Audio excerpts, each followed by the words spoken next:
ಸ್ನೇಹಿತರೆ MNS ಅಕಾಡೆಮಿಗೆ ಸ್ವಾಗತ. ಸ್ನೇಹಿತರೆ, ಇದೇ ಮೊದಲನೇ ಸಾರಿ ನೀವು ನಮ್ಮ ಚಾನಲ್ಗೆ ಭೇಟಿ ನೀಡ್ತಾ ಇದ್ದರೆ ನಮ್ಮ ಚಾನಲನ್ನು ಸಬ್ಸ್ಕ್ರೈಬ್ ಆಗಿ, ಹಾಗೆ ಪಕ್ಕದಲ್ಲಿರ್ತಕ್ಕಂಥ ಬೆಲ್ ಬಟನನ್ನು ಕ್ಲಿಕ್ ಮಾಡಿದ್ರೆ ನಾವು ಮಾಡ್ತಕ್ಕಂಥ ಎಲ್ಲ ಹೊಸ ವಿಡಿಯೋಗಳ ನೋಟಿಫಿಕೇಷನ್ ನಿಮಗೆ ತಲುಪತ್ತೆ. ಹಾಗೆ ನಮ್ಮ ಚಾನಲ್ನ ಪ್ಲೇಲಿಸ್ಟ್ನಲ್ಲಿ ಹಲವಾರು ವಿಡಿಯೋಗಳಿದೆ, ಆ ವಿಡಿಯೋಗಳನ್ನೆಲ್ಲ ನೀವು ನೋಡಿ ಅಂತ ಹೇಳ್ತಾ ನಮಸ್ಕಾರ. ದಿನಾಂಕ 24/9/2021 ಪ್ರಚಲಿತ ಘಟನೆಗಳಿಗೆ ಸಂಬಂಧಪಟ್ಟಿರುವಂತಹ ಎಪಿಸೋಡ್ಗೆ ಸ್ವಾಗತ ಸುಸ್ವಾಗತ. ಈ ಒಂದು ಎಪಿಸೋಡನ್ನು ಸಂಪೂರ್ಣವಾಗಿ ನೋಡಿ, ಇಷ್ಟವಾದಲ್ಲಿ ಲೈಕ್ ಮಾಡಿ, ಶೇರ್ ಮಾಡಿ, ಕಮೆಂಟ್ ಮಾಡಿ. ಇಲ್ಲಿ ಕೊಟ್ಟಿರುವಂತಹ ಪ್ರತಿಯೊಂದು ಪ್ರಶ್ನೆಗೂ ಕೂಡ ಅದರದ್ದೇ ಆಗಿರುವಂತಹ ಹಲವಾರು ವಿವರಣಾತ್ಮಕ ಅಂಶಗಳನ್ನು ನೀಡಲಾಗಿದೆ.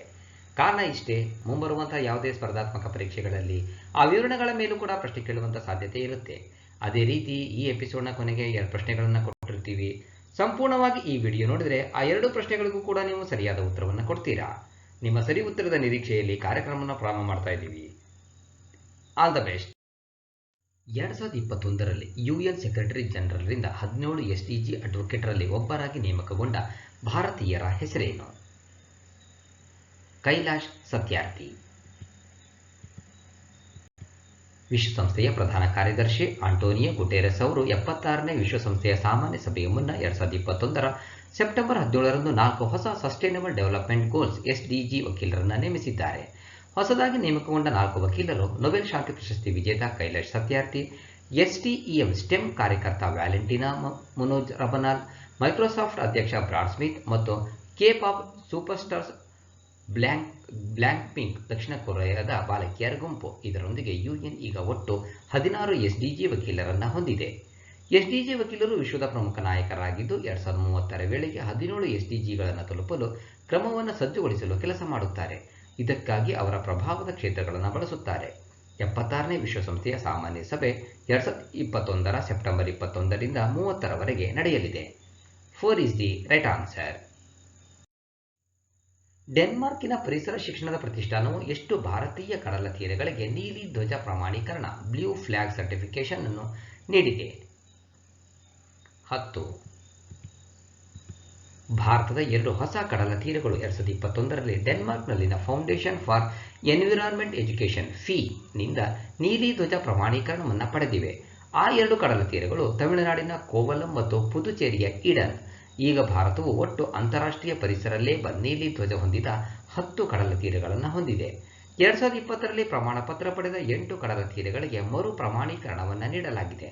ನೀಲಿ ಧ್ವಜ ಕಾರ್ಯಕ್ರಮವು ವಿಶ್ವಪ್ರಸಿದ್ಧ ಪ್ರಶಸ್ತಿಯಾಗಿದ್ದು foundation for environmental education FEE ನಿಂದ ಕಾರ್ಯನಿರ್ವಹಿಸುತ್ತದೆ. ಕೋಪನ್ ಹ್ಯಾಗನ್, ಡೆನ್ಮಾರ್ಕ್ನಲ್ಲಿ ಪ್ರಧಾನ ಕಚೇರಿಯು ಬೀಚ್ಗಳನ್ನು ಸ್ವಚ್ಛ ಮತ್ತು ನೈರ್ಮಲ್ಯ ಹೊಂದಿರುವುದಕ್ಕೆ ಮೊಹರು ನೀಡುತ್ತದೆ. 1 is the right answer.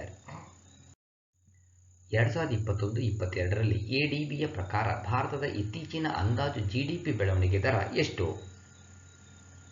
10%. Asian development bank ADB ಪ್ರಸ್ತುತ ಆರ್ಥಿಕ ವರ್ಷ 2021-22 ಫೈನಾನ್ಷಿಯಲ್ 22ಕ್ಕೆ ಭಾರತದ ಆರ್ಥಿಕ ಬೆಳವಣಿಗೆಯ ಮುನ್ಸೂಚನೆಯನ್ನು 10%ಕ್ಕೆ ಇಳಿಸಿದೆ. ಮೊದಲು ಇದನ್ನು 11% ಎಂದು ಅಂದಾಜಿಸಲಾಗಿತ್ತು.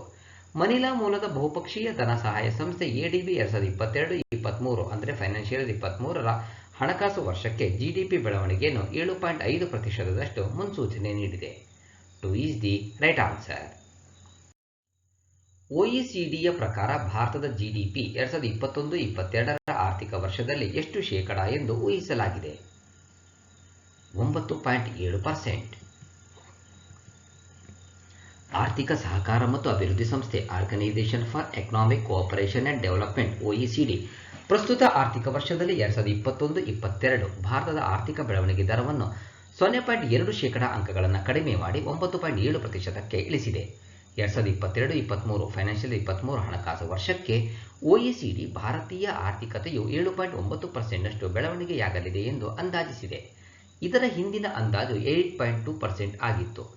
ಜಾಗತಿಕ ಆರ್ಥಿಕತೆಗೆ OECD 2021ರಲ್ಲಿ 5.7% ಮತ್ತು 2022ರಲ್ಲಿ 4.5% ಪ್ರಬಲ ಬೆಳವಣಿಗೆ ದರವನ್ನು ಅಂದಾಜಿಸಿದೆ. 2 is the right answer. Beijing 2022 winter Olympics ಮತ್ತು ಪ್ಯಾರಾಲಿಂಪಿಕ್ಸ್ನ ಅಧಿಕೃತ ಧ್ಯೇಯವಾಕ್ಯ ಅಂದರೆ ಮೋಟೋ ಏನು? Together for a shared future. Beijing 2022 ಸಂಘಟನಾ ಸಮಿತಿಯು 2022ರ ಚಳಿಗಾಲದ ಒಲಿಂಪಿಕ್ಸ್ ಮತ್ತು ಪ್ಯಾರಾಲಿಂಪಿಕ್ಸ್ನ ಅಧಿಕೃತ ಧ್ಯೇಯವಾಕ್ಯವನ್ನು together for a shared future ಎಂದು ಘೋಷಿಸಿದೆ.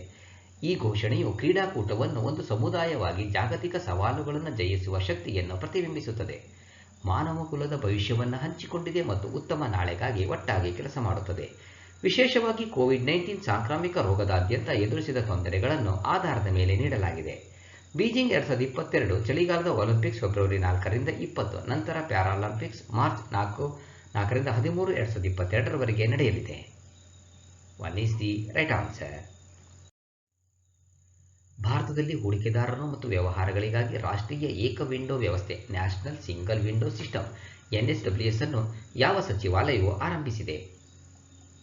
ವಾಣಿಜ್ಯ ಮತ್ತು ಕೈಗಾರಿಕಾ ಸಚಿವಾಲಯ.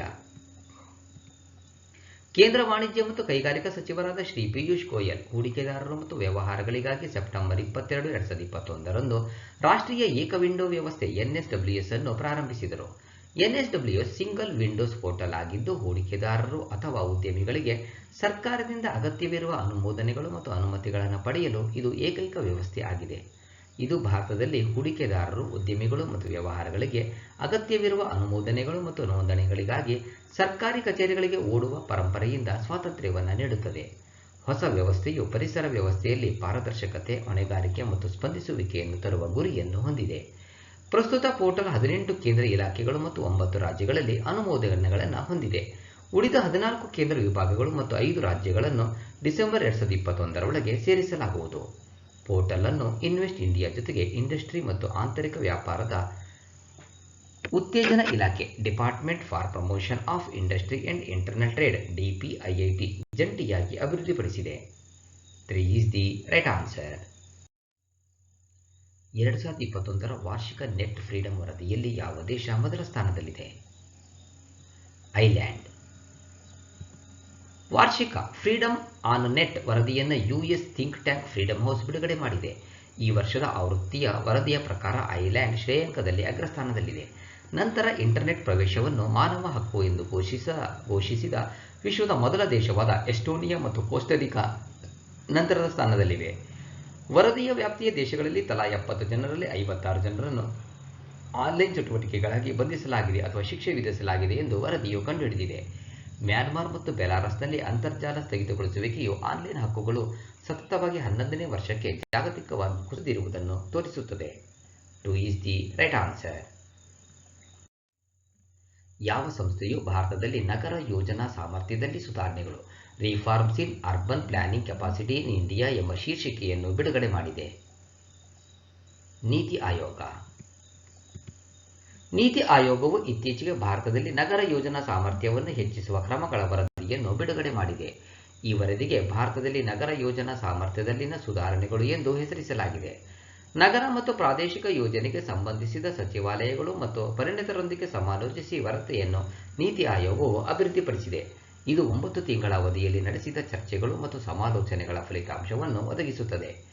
ಭಾರತದ ನಗರ ಯೋಜನಾ ಸಾಮರ್ಥ್ಯದ ಮೌಲ್ಯ ಸರಪಳಿಯಲ್ಲಿನ ಅಡೆತಡೆಗಳನ್ನು ಪರಿಹರಿಸಲು ವರದಿಯು ಹಲವಾರು ಶಿಫಾರಸುಗಳನ್ನು ಮಾಡಿದೆ. 2 is the right answer.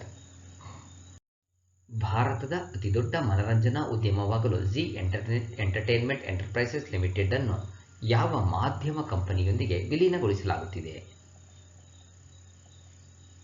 Sony pictures networks India. Zee entertainment enterprises limited ZEEL ನಿರ್ದೇಶಕರ ಮಂಡಳಿಯು ಕಂಪನಿಯನ್ನು Sony pictures network India SPNI ಜೊತೆ ವಿಲೀನಗೊಳಿಸಲು ಸರ್ವಾನುಮತದಿಂದ ಅನುಮೋದನೆ ನೀಡಿದೆ. ವಿಲೀನದ ಭಾಗವಾಗಿ SPNIನ ಷೇರುದಾರರು SPNIಗೆ ಬೆಳವಣಿಗೆಯ ಬಂಡವಾಳವನ್ನು ತುಂಬುತ್ತಾರೆ. ಇದು ಅವರನ್ನು ವಿಲೀನಗೊಳಿಸಿದ ಘಟಕದಲ್ಲಿ ಬಹುಪಾಲು ಪಾಲುದಾರರನ್ನಾಗಿ ಮಾಡುತ್ತದೆ.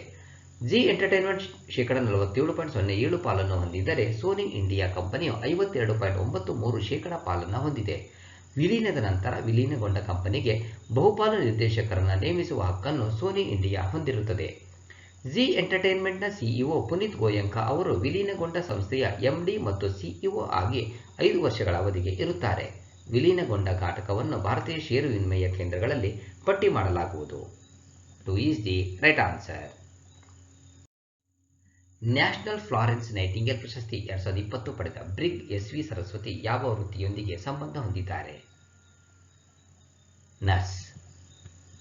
ಮಿಲಿಟರಿ ನರ್ಸಿಂಗ್ ಸೇವೆಯ ಉಪಮಹಾನಿರ್ದೇಶಕ deputy director general of military nursing service MNS brig SV Saraswati ಅವರಿಗೆ ರಾಷ್ಟ್ರೀಯ ಫ್ಲಾರೆನ್ಸ್ ನೈಟಿಂಗೇಲ್ ಪ್ರಶಸ್ತಿ 2020 ನೀಡಲಾಗಿದೆ.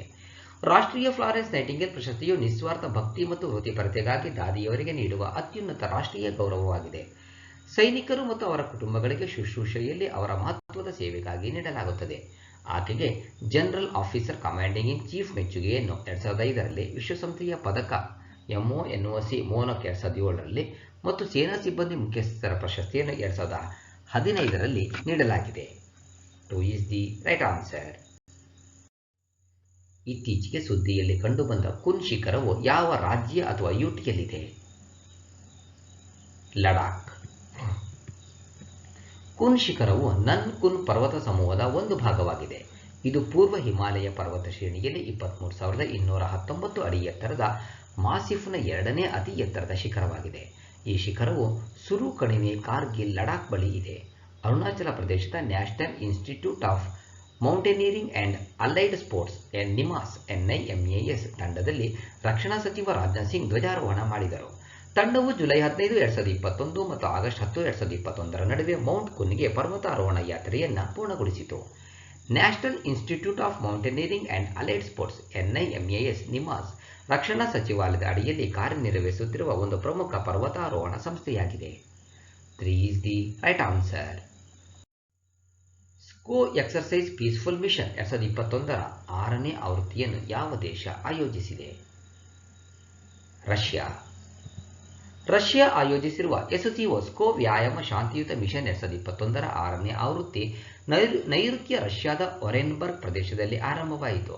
ಸ್ಕೋ ಸದಸ್ಯ ರಾಷ್ಟ್ರಗಳ ನಡುವಿನ ನಿಕಟ ಸಂಬಂಧವನ್ನು ಉತ್ತೇಜಿಸುವುದು ಮತ್ತು ಮಿಲಿಟರಿ ತಂಡಗಳನ್ನು ಆಜ್ಞಾಪಿಸಲು ನಾಯಕರ ಸಾಮರ್ಥ್ಯಗಳನ್ನು ಹೆಚ್ಚಿಸುವುದು ಈ ವ್ಯಾಯಾಮದ ಉದ್ದೇಶವಾಗಿದೆ. ಭಾರತೀಯ ಸೇನೆ ಮತ್ತು ಭಾರತೀಯ ವಾಯುಪಡೆಯ 200 ಸಿಬ್ಬಂದಿಗಳ ಎಲ್ಲಾ ಶಸ್ತ್ರಾಸ್ತ್ರಗಳನ್ನು ಒಳಗೊಂಡ ಒಂದು ಭಾರತೀಯ ಸೇನಾ ತುಕಡಿ ಈ ಸಮರಾಭ್ಯಾಸದಲ್ಲಿ ಭಾಗವಹಿಸುತ್ತಿದೆ. ವ್ಯಾಯಾಮವು ನಗರ ಪರಿಸರದಲ್ಲಿ ಕಾರ್ಯಾಚರಣೆಯ ಮತ್ತು ಯುದ್ಧ ತಂತ್ರದ ಮಟ್ಟದಲ್ಲಿ ಜಂಟಿ ಭಯೋತ್ಪಾದನೆ ವಿರುದ್ಧದ ಕಾರ್ಯಾಚರಣೆಯನ್ನು ಆಧರಿಸಿದೆ. 3 is the right answer. ಭಾರತದ ಧಾರ್ಮಿಕ ಸಂಯೋಜನೆಯು ಬದಲಾಗದೆ ಉಳಿದಿದೆ ಎಂದು ಕಂಡುಹಿಡಿದಿರುವ ಸಮೀಕ್ಷೆಯನ್ನು ಯಾವ ಸಂಸ್ಥೆಯು ಬಿಡುಗಡೆ ಮಾಡಿದೆ? Pew research centre. ಜನಗಣತಿ ಮತ್ತು ರಾಷ್ಟ್ರೀಯ ಕುಟುಂಬ ಆರೋಗ್ಯ ಸಮೀಕ್ಷೆಯ NFHS ದತ್ತಾಂಶವನ್ನು ಬಳಸಿ ಪ್ಯೂ ರಿಸರ್ಚ್ ಸೆಂಟರ್ ಇತ್ತೀಚೆಗೆ ದೇಶದ ಧಾರ್ಮಿಕ ಸಂಯೋಜನೆಯ ವರದಿಯನ್ನು ಬಿಡುಗಡೆ ಮಾಡಿತು. ವರದಿಯ ಪ್ರಕಾರ ಭಾರತದ ಎಲ್ಲಾ ಪ್ರಮುಖ ಧಾರ್ಮಿಕ ಗುಂಪುಗಳ ಜನಸಂಖ್ಯಾ ಬೆಳವಣಿಗೆ ದರಗಳು ಕುಸಿದಿವೆ. ಧಾರ್ಮಿಕ ಅಲ್ಪಸಂಖ್ಯಾತರಲ್ಲಿ ನಿಧಾನಗತಿಯು ಹೆಚ್ಚು. ಈಶಾನ್ಯವನ್ನು ಹೊರತುಪಡಿಸಿ ಭಾರತದ ಧಾರ್ಮಿಕ ಸಂಯೋಜನೆಯು ಬದಲಾಗದೆ ಉಳಿದಿದೆ ಎಂದು ಸಮೀಕ್ಷೆಯು ಹೇಳುತ್ತದೆ. 1 is the right answer. ಅಂತಾರಾಷ್ಟ್ರೀಯ ಸಂಕೇತ ಭಾಷೆಗಳ ದಿನ international day of sign languages ಅನ್ನು ಯಾವಾಗ ಆಚರಿಸಲಾಗುತ್ತದೆ? 23 September. International day of sign languages ಸಂಜ್ಞೆ ಭಾಷೆಗಳ ಬಗ್ಗೆ ಜಾಗೃತಿ ಮೂಡಿಸಲು ಮತ್ತು ಸಂಕೇತ ಭಾಷೆಗಳ ಬಗ್ಗೆ ಸ್ಥಾನಮಾನವನ್ನು ಬಲಪಡಿಸಲು ಅಂತಾರಾಷ್ಟ್ರೀಯ ಸಂಕೇತ ಭಾಷೆಗಳ ದಿನವನ್ನು international day of sign languages IDSL ವಾರ್ಷಿಕವಾಗಿ ಸೆಪ್ಟೆಂಬರ್ 23ರಂದು ಆಚರಿಸಲಾಗುತ್ತದೆ. 2021ರ ಅಂತಾರಾಷ್ಟ್ರೀಯ ಸಂಕೇತ ಭಾಷೆಗಳ ದಿನದ theme we sign for human rights. 23 September 1951ರಂದು ಕ್ಯೂಡರ ವಿಶ್ವ ಒಕ್ಕೂಟದ ಸ್ಥಾಪನೆಯ ಸ್ಮರಣಾರ್ಥವಾಗಿ IDSL ಅನ್ನು ಗುರುತಿಸಲು 23 ಸೆಪ್ಟೆಂಬರ್ ಅನ್ನು ಆಯ್ಕೆ ಮಾಡಲಾಗಿದೆ. ಅಂತಾರಾಷ್ಟ್ರೀಯ ಸಂಕೇತ ಭಾಷೆಗಳ ದಿನವನ್ನು ಮೊದಲು 2018ರಲ್ಲಿ ಆಚರಿಸಲಾಯಿತು. 3 is the right answer. ಇತ್ತೀಚೆಗೆ ಸುದ್ದಿಯಲ್ಲಿರುವ ಟೈಕೋ ಕ್ರೇಟರ್ ಯಾವ ಬಾಹ್ಯಾಕಾಶಕಾಯದಲ್ಲಿದೆ? ಚಂದ್ರ.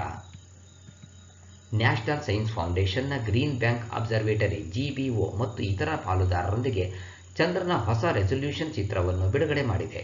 ಗ್ರೀನ್ ಬ್ಯಾಂಕ್ ಟೆಲಿಸ್ಕೋಪ್ GBTನಲ್ಲಿ ಹೊಸ ರೇಡಾರ್ ತಂತ್ರಜ್ಞಾನವನ್ನು ಬಳಸಿ ಭೂಮಿಯಿಂದ ತೆಗೆದ ಅತ್ಯುತ್ತಮ ಚಿತ್ರವಿದು.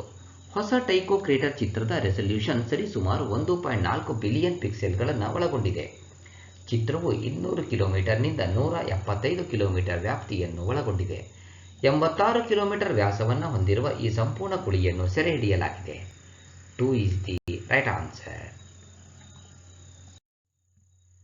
ಜವಾಹರಲಾಲ್ ನೆಹರು ಪೋರ್ಟ್ JNPTನಿಂದ ಮೊದಲ laden dwarf containers train service ಅನ್ನು ಯಾವ ಸ್ಥಳಕ್ಕೆ ಉದ್ಘಾಟನೆ ಮಾಡಲಾಗಿದೆ?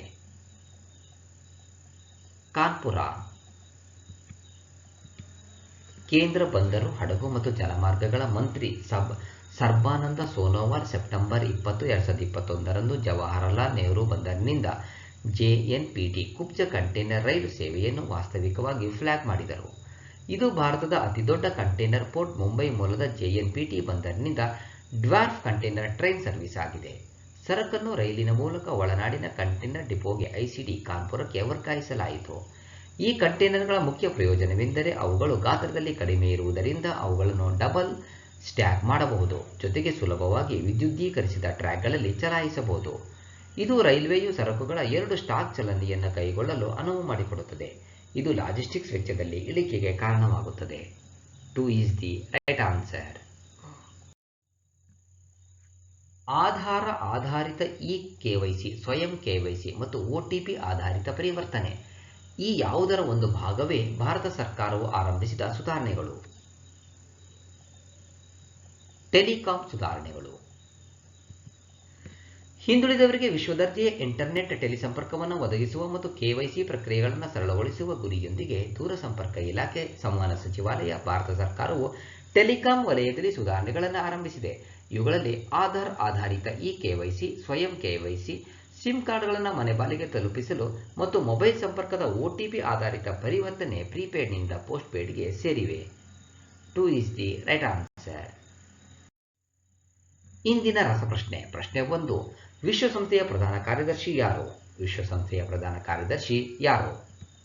ಪ್ರಶ್ನೆ 2. 2022ರ ಚಳಿಗಾಲದ ಒಲಿಂಪಿಕ್ಸ್ ಮತ್ತು ಪ್ಯಾರಾಲಿಂಪಿಕ್ಸ್ ಯಾವ ದೇಶದಲ್ಲಿ ನಡೆಯುತ್ತದೆ? 2022ರ ಚಳಿಗಾಲದ ಒಲಿಂಪಿಕ್ಸ್ ಮತ್ತು ಪ್ಯಾರಾಲಿಂಪಿಕ್ಸ್ ಯಾವ ದೇಶದಲ್ಲಿ ನಡೆಯುತ್ತದೆ? ಈ ಎರಡೂ ಪ್ರಶ್ನೆಗಳಿಗೂ ಕೂಡ ನೀವು ಸರಿಯಾದ ಉತ್ತರವನ್ನು ಕೊಡ್ತೀರಾ ಎಂಬಂಥ ನಿರೀಕ್ಷೆಯಲ್ಲಿ ಇವತ್ತಿನ ಒಂದು ಎಪಿಸೋಡನ್ನು ಮುಗಿಸ್ತಾ ಇದ್ದೀನಿ. All the best. Thank you. ಸ್ನೇಹಿತರೆ, ವಿಡಿಯೋವನ್ನು ನೋಡಿದಂಥ ಎಲ್ಲರಿಗೂ ಧನ್ಯವಾದಗಳು. ನಾಳಿನ ಪ್ರಚಲಿತ ಘಟನೆಯ ವಿದ್ಯಮಾನದೊಂದಿಗೆ ಮತ್ತೆ ನಿಮ್ಮನ್ನು ಭೇಟಿಯಾಗ್ತೀವಿ. ಅಲ್ಲಿವರೆಗೂ ಎಲ್ಲರಿಗೂ ಧನ್ಯವಾದಗಳು. ನಮಸ್ಕಾರ.